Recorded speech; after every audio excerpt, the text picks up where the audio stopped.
primeiro lugar, eu gostaria de dizer que minha palestra não é de motivação, é de divulgação científica. Em segundo lugar, eu quero referendar aqui o que já foi dito, que atitudes pontuais não vai resolver o problema. A problemática da farmacodependência exige uma agenda contínua para que possamos atuar como atores principais no teatro social. Caso contrário, nós vamos estar realizando eventos que não surtirão uma praxe, um efeito capaz de mudar o status quo desse grave conflito psicossocial. E no mundo todo se faz conferências, e no mundo todo a eficácia é muito pequena. Eu vou falar sobre o funcionamento da mente para que possamos chegar a algumas conclusões e depois abordar sobre os programas que nós temos trabalhado. Queridos amigos, Freud, Jung, Adler, Piaget, Vygotsky, Schopenhauer, Hegel, Kant e tantos outros pensadores na filosofia e na psicologia usaram o pensamento pronto para produzir teorias sobre a formação da personalidade. Mas poucos pensadores arriscaram-se a estudar de maneira sistemática como se constrói os pensamentos e como se forma o eu como autor da própria história. Isso gerou uma lacuna sem precedentes. Até hoje, nós não entendemos por que o ser humano não é protagonista da sua própria psique. Ele dirige carros, empresas, dirige aeronaves, mas é um péssimo diretor do script da sua própria história. É um péssimo gestor dos seus pensamentos e das suas emoções. E o fato de nós não termos estudado no passado o processo de construção de pensamentos e o processo de formação de pensadores, bem como os papéis consciente e inconsciente da memória, não estabelecemos ferramentas para que o eu, como diretor do script, fosse maduro, inteligente, altruísta, solidário, tivesse um caso de amor com a própria vida. Isso gerou uma educação superficial. Os professores, sem dúvida nenhuma, são os profissionais mais importantes da sociedade, na minha opinião. Mas o sistema educacional está doente, formando pessoas doentes para uma sociedade doente. Nós estudamos milhões de dados da pré-escola à pós-graduação sobre o mundo em que nós estamos, do pequeno átomo ao imenso espaço. Mas sabemos muito pouco sobre quem somos, como nos tornamos homo sapiens, quais são as janelas na memória que nos escravizam e nos aprisionam no único lugar que deveríamos ser livres. É sobre esse assunto que eu vou falar aqui. Eu tive o privilégio, falo isso com muita humildade, de desenvolver uma das poucas teorias mundiais que estuda o processo de construção de pensamento e o processo de construção do eu como protagonista da nossa própria história. E em cima dessa teoria, que reitero com muita humildade, novamente eu falo, que é estudada a nível de mestrado e doutorado em algumas universidades fora do país, que vai se pautar a minha preleção. Em primeiro lugar, elementos básicos da nossa psique, tão básicos como andar, como se nutrir, não foram analisados. Nos computadores, você e eu somos deuses. Nós arquivamos o que queremos, quando queremos, na hora que queremos. No córtex cerebral, somos deuses quanto ao registro das informações? O que vocês acham?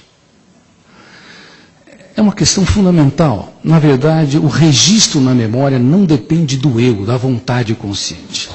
Depende de um fenômeno que eu chamo de RAM, registro automático da memória. Poderiam repetir, por favor? O registro é automático. Se você detesta alguém e quer varrê-lo da sua história, tenha certeza, ele vai dormir com você e estragar o seu sono. Porque o registro é automático. Parece tão simples, mas isso não foi incorporado na psicologia, agora que está sendo incorporado. Pessoas de todos os níveis, inclusive intelectuais, ao longo da história, usaram mecanismos que nunca funcionaram para fazer a higiene mental, para gerir pensamentos, para administrar a sua memória. Nós excluímos, banimos, rejeitamos, negamos, e esses mecanismos reforçam pensamentos perturbadores que queremos eliminar, pessoas que nos ferem, queremos nos distanciar, frustrações que queremos deletar e assim por diante. Portanto, se você quer viver dias felizes, se os nossos funcionários nas empresas querem viver dias felizes e saudáveis, se as nossas crianças e adolescentes querem desenvolver uma mente livre, tem de entender essa limitação. O registro não depende do eu. E tudo que está registrado não pode ser mais deletado. Esse é outro fenômeno fundamental, básico e que não foi estudado. Nos computadores, novamente, nós somos Deus. Nós deletamos o que bem entendemos na hora que queremos. No córtex cerebral, isso é impossível. Ninguém consegue deletar os seus medos ou fobias, ninguém consegue apagar as suas obsessões, os seus traumas, as suas privações e assim por diante. Por isso que o processo psicoterapêutico e psiquiátrico não é cirúrgico. Numa cirurgia, o médico abre a pele, rebate músculos e encontra um tumor em estípulo. Na memória humana, isso é impossível, a não ser que haja processos mecânicos, como degeneração cerebral, tipo mal de Alzheimer, um acidente vascular cerebral, um tumor cerebral e assim por diante. Caso contrário, o nosso eu não tem habilidade, não tem ferramental para desarquivar, para destruir, para anular os seus traumas, os seus conflitos incorporados ao longo da própria história. Terceiro ponto fundamental. Nós achávamos que o eu pensa o que quer, quando quer. Ou seja, eu tenho liberdade plena de produzir os meus pensamentos, de construir as minhas ideias e imagens mentais.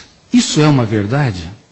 Essa é uma outra questão vital que deveria fazer parte não apenas do processo de desenvolvimento do ensino fundamental, médio, mas também nas universidades, no mestrado e no doutorado. Bom, o eu é o diretor pleno da construção de pensamentos? O que vocês acham? Se vocês estão falando não, vocês estão dizendo que metaforicamente, quando estão dirigindo um carro, não apenas vocês pegam a direção do carro, mas há outros fenômenos inconscientes que pode dirigir esse carro. Pegar a direção, virar para a esquerda quando você quer virar para a direita. Brecar quando você quer acelerar ou vice-versa. Se vocês estão dizendo isso, indica-se que a mente humana é extremamente complexa. A empresa humana não apenas tem um diretor financeiro, mas tem outras pessoas que podem usurpar o caixa da empresa e levá-la a um processo de falência. Bom, nós somos uma espécie altamente complexa, muito mais complexa do que nós imaginávamos até hoje, e de fato não apenas o eu é o construtor de pensamentos conscientes. Há fenômenos inconscientes que produz pensamentos sem a autorização do eu. Eles são importantes. Um deles eu chamo de gatilho da memória. No exato momento em que eu estou falando, cada gesto, cada palavra, cada verbo conjugado de tempo espacialmente é compreendido porque o gatilho abre milhares de janelas e psicossemanticamente há o processo de interpretação sem autorização do eu. Portanto, sem o gatilho da memória e sem as janelas que se abrem em milésimos de segundos, nós jamais entenderíamos as milhares de imagens, de sons, de palavras, de estímulos no mundo externo. Esse processo não depende do eu, são mecanismos inconscientes. Por exemplo, uma pessoa que tem claustrofobia, que é o medo de lugar fechado. Ele, quando está num ambiente aberto, ele deu uma conferência, trabalhou em equipe de maneira segura. Mas quando entra no elevador, detona o gatilho da memória, que é um fenômeno inconsciente, abre uma janela especial, chamada killer ou traumática, cujo volume de tensão é tão grande que bloqueia milhares de outras janelas e o eu dele, que tem claustrofobia, não consegue encontrar milhões de dados nas janelas que não foram abertas, obviamente. Consequentemente, a sua segurança vai se derreter como gelo no sol do meio-dia. Portanto, pessoas inteligentes e cultas podem viver um acidente emocional gravíssimo num foco de tensão. Se tem claustrofobia ou se tem fobia social, vai ruborizar, ter dificuldade de expressar suas ideias em público ou trabalhar em equipe. Se tem obsessão, vai ler continuamente uma janela por fenômenos que o eu não autorizou e vai produzir uma série de ideias fixas de conteúdo negativo. Ou seja, o eu, ele deveria ser um grande gerente da psique humana, da grande empresa chamada psique humana, mas ele não é preparado para ser o gerente, ele frequentemente é imaturo, ele não sabe gerir pensamentos, não sabe proteger a emoção e não sabe desatar as armadilhas da mente. É por isso que eu escrevi esse livro que eu estou publicando agora, Armadilhas da Mente. E nesse livro eu faço uma abordagem que eu fiz, inclusive há poucos dias, quando eu dei conferência para mais de 1000 auditores da Receita Federal. Eu brinco com eles, os profissionais mais temidos e não amados. Que são pessoas que eu tenho o maior respeito e a maior consideração. O eu deveria fazer uma auditoria da nossa psique para avaliar as nossas mazelas e misérias, avaliar os nossos conflitos, a nossa insegurança, a nossa dificuldade de gerir a nossa própria psique. Mas esse eu não foi treinado para fazer auditoria. Nós fazemos auditoria das nossas empresas, fazemos auditoria contábil, financeira, na área de produção, mas não fazemos auditoria da nossa própria psique. Não sabemos que devemos fazer a mais importante viagem que um ser humano deve empreender, uma viagem para dentro de si mesmo. Inclusive psiquiatras, psicólogos, que podem ser ótimos para ajudar os outros, acabam frequentemente não fazendo essa auditoria e pelo fato de lidar com mazelas e misérias dos seus pacientes, não protege a sua emoção e também adoece com mais facilidade, tem mais propensão para transtornos psíquicos. Além do gatilho e das janelas da memória, existe um outro fenômeno chamado autofluxo. Ele lê a memória milhares de vezes, sem autorização do eu. Qual o objetivo? Produzir a maior fonte de entretenimento. A maior fonte de entretenimento é ou deveria ser, não o sexo, a TV, o esporte, a literatura, a música, que são importantes, mas não deveria ser a fonte mais importante.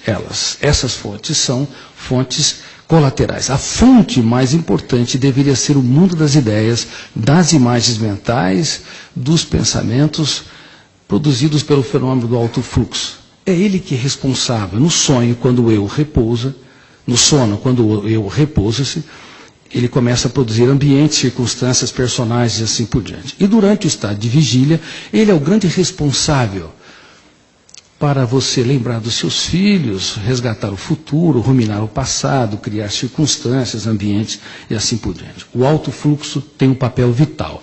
Quando ele não consegue trabalhar uma série de imagens mentais, circunstâncias, ambientes para entreter, aspirar, inspirar, sonhar, fazer o ser humano sonhar, nós temos uma insatisfação de base inexplicável. Ainda que possamos ser aplaudidos e reconhecidos, nós vamos desertificar o território da emoção. E eu quero dizer isso, que os níveis de insatisfação são tão contraídos na atualidade, que a estabilidade da emoção é tão pobre e o nível de profundidade de prazer é tão diminuto que isso tem propiciado com que jovens e adultos no mundo todo partem para o uso de drogas. O Homo sapiens, nossa espécie, não está trabalhando os fenômenos mais importantes que nos tornam exatamente sapiens, que nos tornam seres humanos pensantes. Os fenômenos colaterais, os fenômenos coadjuvantes, os atores coadjuvantes que deveriam colaborar com o eu, para produzir entretenimento, criatividade, inspiração, eles têm conspirado contra a qualidade de vida, porque, tanto em termos de qualidade quanto em termos de excitabilidade, eles foram alterados. Eu quero dizer o seguinte, que no passado o número de informações dobrava-se a cada 200 anos. Hoje dobra-se a cada 1 ano, e como nós temos um fenômeno que arquiva tudo automaticamente, como é que ele chama? Registro automático da memória. No centro da memória, chamado MUC, memória de uso contínuo, que deveria ser 1 a 2% da memória, que metaforicamente na cidade significa as farmácias que você frequenta, as ruas que você vai, os supermercados. Você frequenta no máximo 1 a 2% da cidade onde você mora. principalmente nas cidades médias e grandes. Na memória humana, nós frequentamos uma zona especial chamada MUC, Memória de Uso Contínuo. Mas o excesso de informação na atualidade tem saturado o centro, estimulando o fenômeno do alto fluxo a produzir pensamentos numa velocidade nunca antes vista, gerando uma síndrome que eu tive a felicidade de descobrir e a infelicidade de saber que grande parte da população mundial é acometida por ela e está na base do uso de drogas, uma das grandes causas. Essa síndrome se chama Síndrome do Pensamento Acelerado. Poderiam repetir, por favor? Pensar é bom, pensar com consciência crítica é ótimo, pensar demais é uma bomba contra a qualidade de vida. E eu quero dizer que a problemática drogas é apenas um dos graves problemas que estão se anunciando na atualidade. A qualidade de vida nunca esteve tão baixa. Para vocês terem uma ideia, 80% dos jovens estão apresentando sintomas de timidez e insegurança. E isso é gravíssimo, poderá contrair a criatividade, a mobilidade do pensamento, a ousadia, a capacidade de sonhar, de ter disciplina, assim por diante. 80% dos executivos são despedidos não por falta de competência técnica, mas por falta de habilidades emocionais, o eu como gestor dos pensamentos, resiliência, capacidade de trabalhar perdas e frustrações, assim por diante. Bom, a síndrome do pensamento acelerado, ela está na base de muitos transtornos, não apenas do estresse crônico, doenças psicossomáticas, mas também da farmacodependência e até mesmo de outros transtornos mais graves, como a depressão. 1 bilhão e 400 milhões de pessoas, cedo ou tarde, devem desenvolver o último estágio da dor humana, que é, como eu disse, a depressão. A depressão é o último estágio da dor humana. Infelizmente, o número de pessoas que vão desenvolver ao longo do traçado da sua história é muito grande. E de acordo com o Instituto Social de Pesquisas da Universidade de Michigan, pasmem, uma em cada 2 pessoas desenvolverá um transtorno psiquiátrico, e não apenas depressão. Pânico, ansiedade, farmacodependência, doenças psicossomáticas e assim por diante. Bom, vamos fazer um teste aqui sobre a sua qualidade de vida para vocês entenderem como nós estamos em níveis dramáticos em nossa saúde psíquica, na nossa mente livre, para também projetarmos por que tantas pessoas estão entrando nas armadilhas das drogas. Sejam sinceros aqui, por favor, levante as mãos. Quem é que sofre por antecipação? Bom, agora eu quero perguntar. Sofrer por antecipação é fazer o velório antes do tempo. Quem é que quer fazer o velório antes do tempo? Bom, ninguém. Mas por que sofremos por antecipação?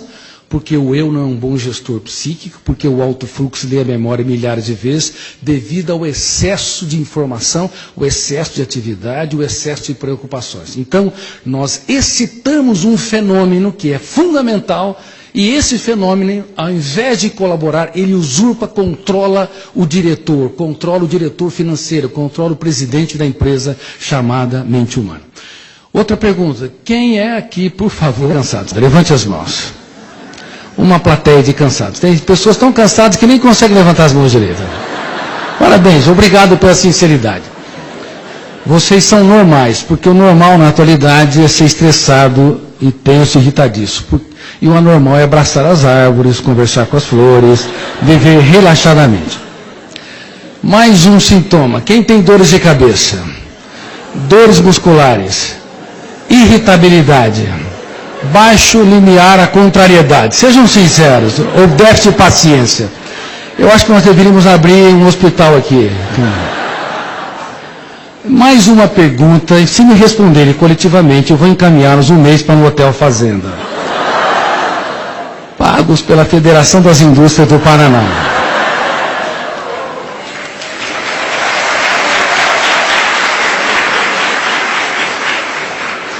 Por favor, quem é que tem déficit de memória ou esquecimento? Levante as 2 mãos.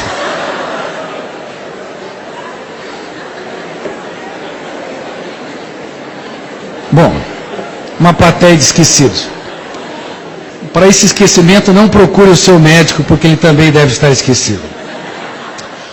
O déficit de memória ele representa um grito de alerta do cérebro para o eu, que não consegue gerir pensamentos, ter um caso de amor com a qualidade de vida, proteger a emoção e administrar os pensamentos. Como nós não conseguimos, ele dá o grito, ele apaga os campos da memória na tentativa de pensarmos menos e protegermos mais a homeostase, o equilíbrio psíquico. Como não conseguimos, não apenas ocorre o déficit de memória, mas também uma série de sintomas psicossomáticos, como eu disse, dores de cabeça, dores musculares, dor na garganta, opressão, diarreia quando está tenso, até o câncer. Nós estamos muito preocupados com a explosão de índice de câncer, de tumores cancerígenos, que não se explica apenas pelo controle, pelo tabagismo, alcoolismo, e poluição ambiental, pesticida e fatores genéticos. O ser humano hiperpensante, ele agride constantemente o seu corpo, e na época eu me formei na faculdade de medicina, 1 em 20 desenvolveu câncer, hoje, pasmem, 1 a 4 a 5 pessoas. Aumentamos em 400 a 500%, e com os colegas que eu tenho desenvolvido pesquisas, inclusive ligado a Harvard, tenho dito que o ser humano, o eu que não é trabalhado para ser autor da própria história, ele pode agredir constantemente o seu cérebro e todo o seu corpo, e isso pode ser um fator também, junto com outros, que desencadeia ou acelera essas células egoístas que se multiplicam sem nenhum controle. Queridos amigos, essa é a situação do ser humano moderno. Nós mexemos na caixa preta do funcionamento da mente. Agora, uma outra coisa.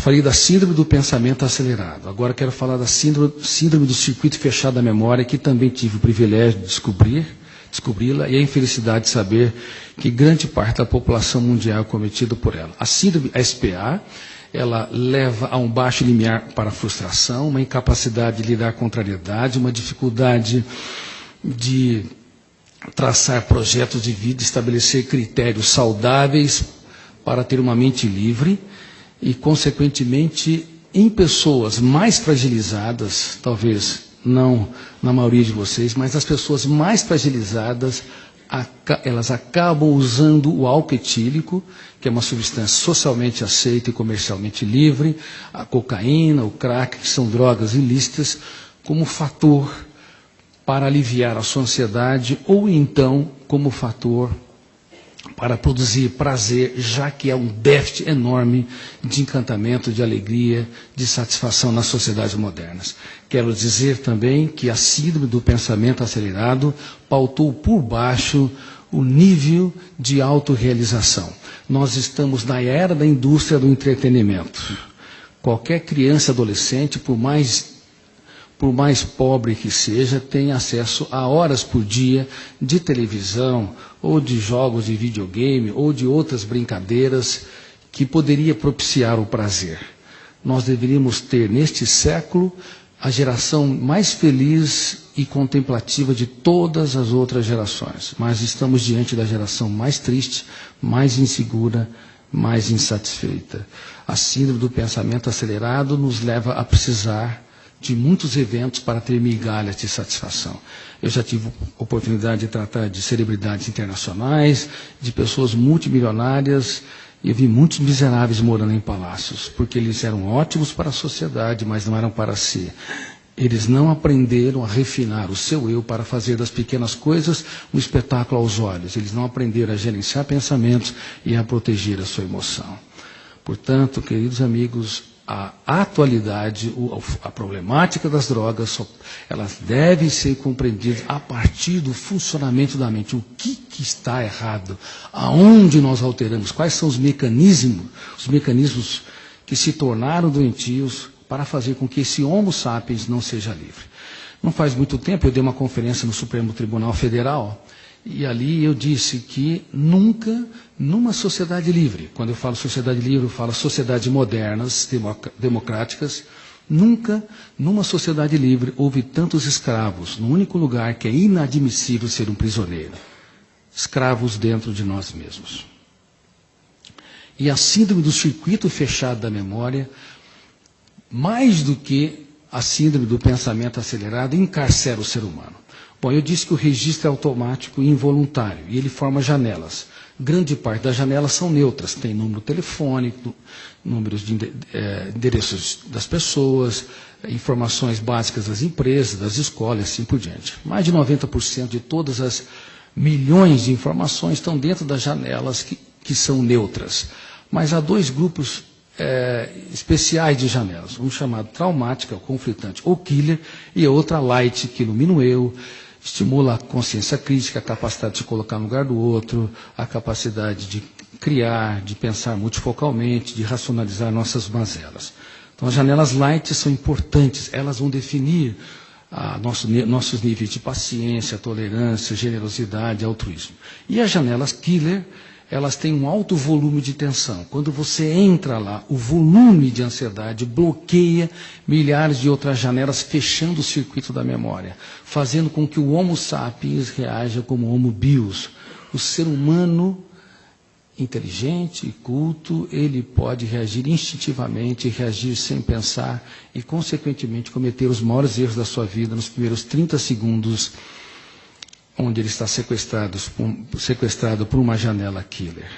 A síndrome do circuito fechado da memória, então, gera incapacidade de pensar antes de reagir, de se colocar no lugar do outro, de pensar a longo prazo, de ter um caso de amor com a nossa qualidade de vida, de dizer não diante das contrariedades e de não submeter à influência dos outros quando essa influência é doentia. Agora, imagine que os adolescentes, eles estão numa fase onde estão formando a base das janelas lights. E quando existem janelas killer, medo do que os outros pensam, falam de mim, angústia, ansiedade, humor depressivo, naquele exato momento, quando entram numa janela killer e também quando estão debaixo da síndrome do pensamento acelerado, diminui a consciência crítica, diminui a capacidade de ser autônomo, de ter opinião própria. Naquele momento ele cede ao uso de drogas, mesmo que nas escolas falaram-se algumas vezes, não de maneira não profunda, mas abordaram o assunto, os pais abordaram o assunto e assim por diante.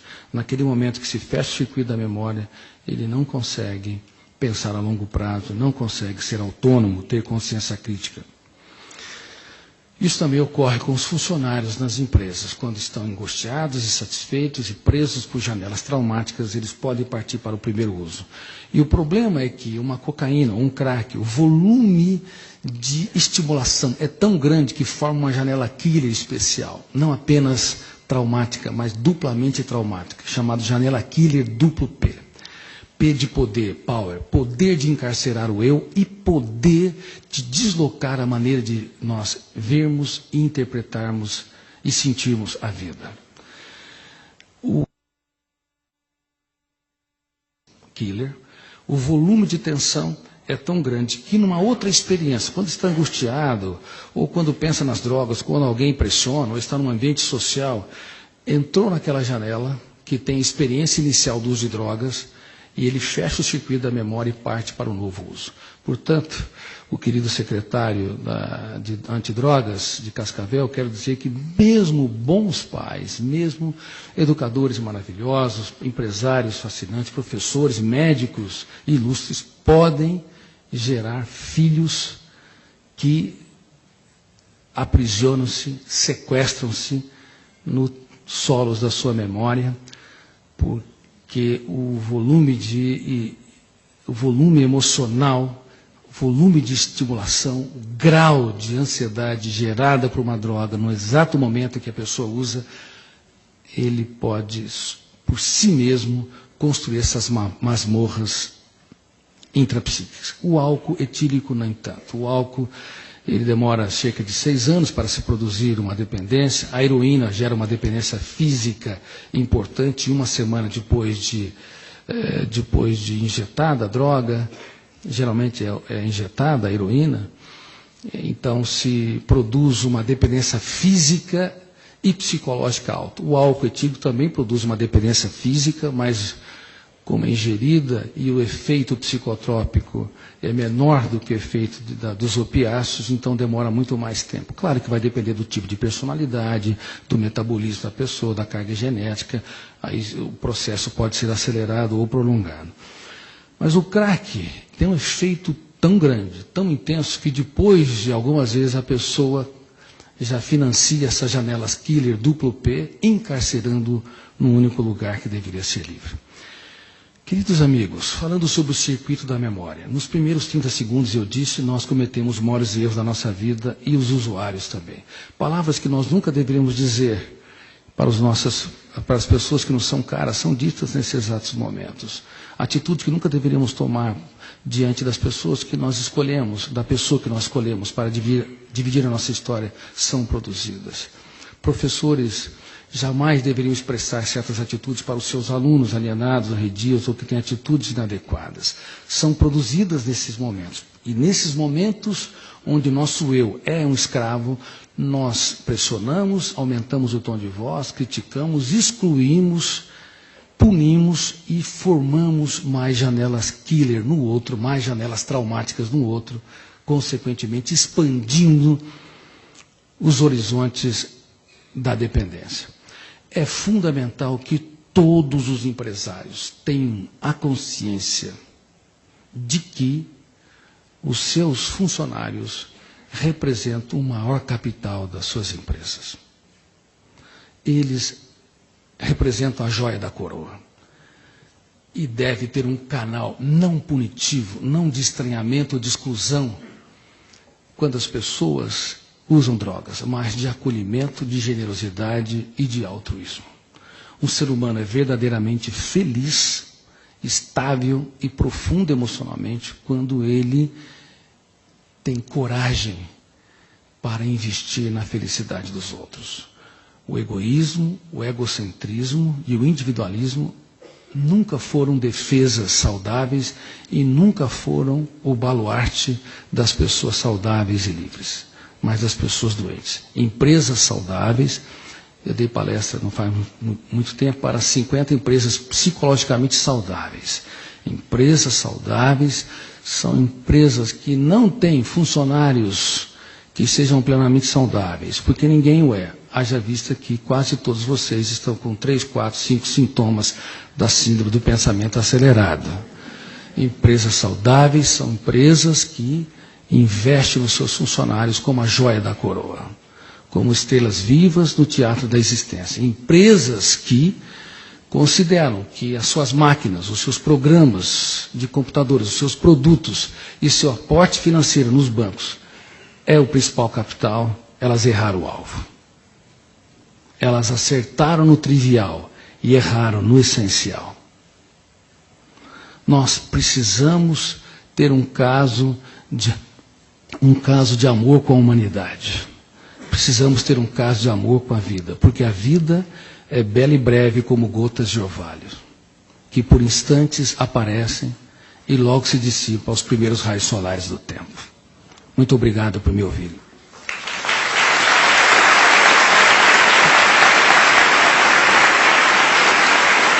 Muito obrigado. Muito obrigado.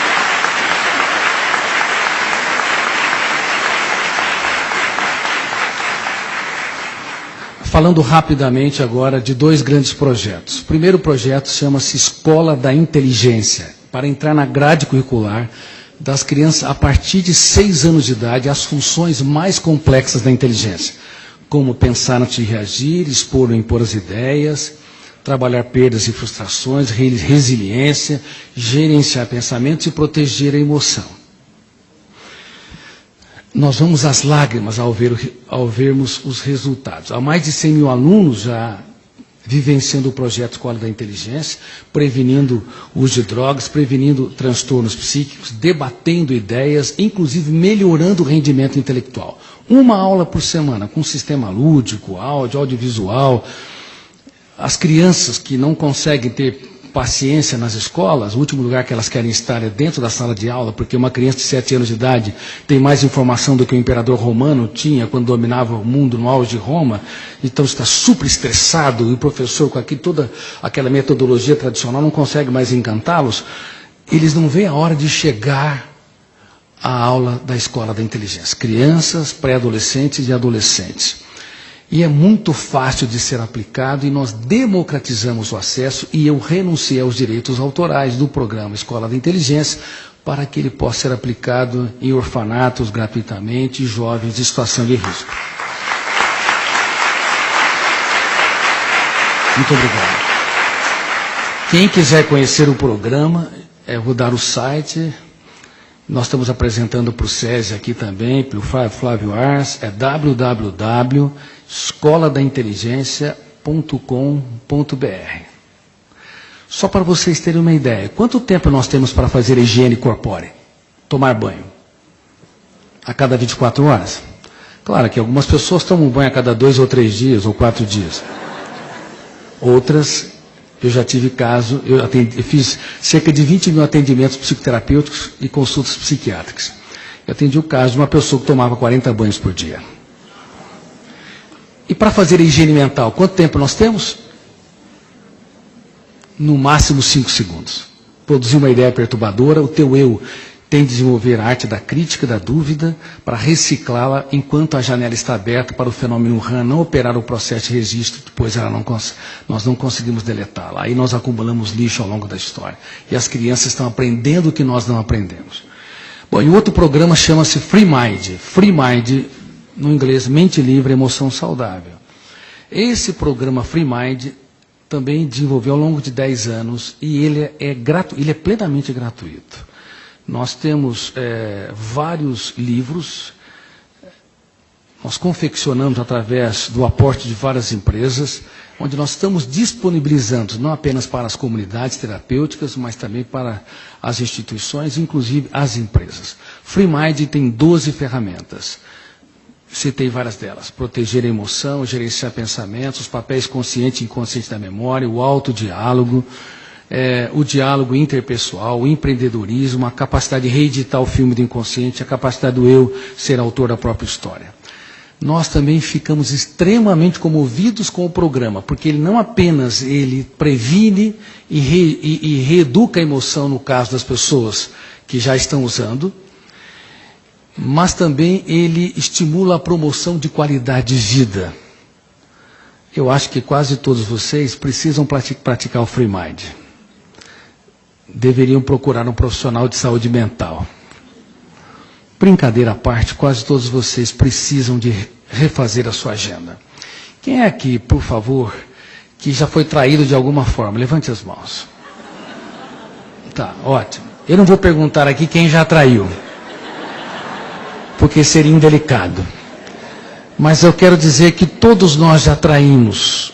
Traímos nosso sono, nossos finais de semana, a nossa qualidade de vida. Traímos o território da emoção. E o programa FreeMind é para resgatar todo esse processo. Eu quero dizer aqui que vocês acabaram de ganhar 500 livros do projeto FreeMind.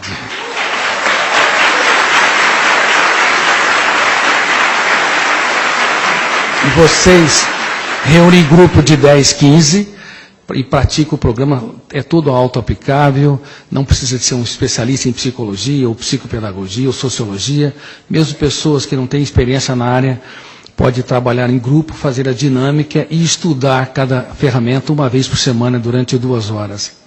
Nós também ficamos extremamente emocionados com o resultado. Bom, eu encerro a minha abordagem, depois ajudarei aqui no debate, dizendo que todo ser humano é um cofre. Não existe mentes impenetráveis ou irrecuperáveis. Existem chaves erradas. Não arrombe o cofre das pessoas. Quem é que já tentou mudar aqui uma pessoa teimosa? Levante as mãos. E quem é que conseguiu? Então, por favor, por que insistem? Não arrombe o cofre. Abra um canal de diálogo aberto com os funcionários da sua empresa. E, usando aquela frase do nosso querido amigo, as pessoas que mais precisam são aquelas que nós devemos investir mais, porque ninguém é desinteligente ou irrecuperável. Devemos nos fazer pequeno para tornar os pequenos grandes. Muito obrigado.